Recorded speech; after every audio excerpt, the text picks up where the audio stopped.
Kehidupan seorang warga emas berubah selepas diuji derita penyakit 3 serangkai, kencing manis, buah pinggang dan jantung.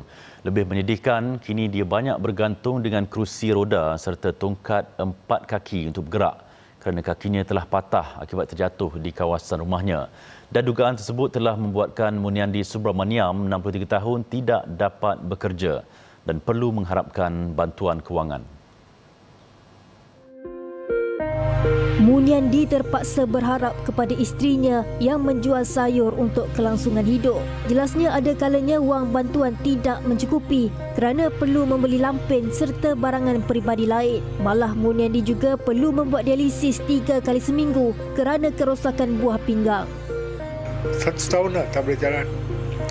Saya pergi hospital, tidur, bagi ubat sampai sekarang sampai jalan. Boleh jalan, pakai itu apa? Jadi kayu dia boleh pakai, boleh jalan, pergi tandas, kamu kacau bini lah, bini pun tak boleh angkat saya. Namun Muniandi bernasib baik selepas berjaya menuntut tuntutan skim perlindungan kesihatan masyarakat Maisalam sebanyak RM8,000 pada tahun 2023. Ia sedikit sebanyak membantu dari segi kewangan keluarganya. Turut bersimpati dengan nasib Muniandi, skuad Hijrah Prihatin juga telah memberi sumbangan makanan kering untuk kegunaan mereka sekeluarga. Saya syukur sama Tuhan. Terima kasih. Pasal dia tolong saya. Saya dulu banyak tak percaya orang.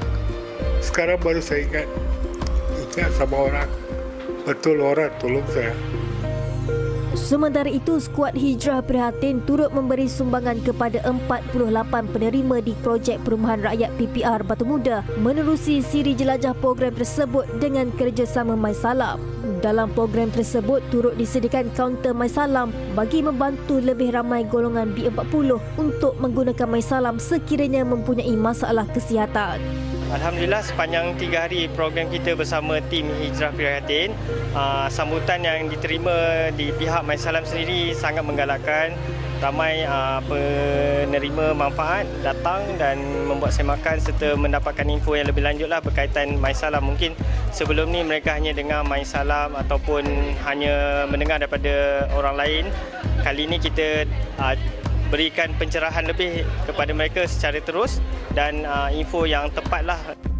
Maisalam, satu inisiatif di bawah Kementerian Kewangan, membolehkan golongan B40 yang tidak mempunyai skim perlindungan berbayar dilindungi dengan manfaat hospitalisasi serta perlindungan penyakit kritikal secara percuma.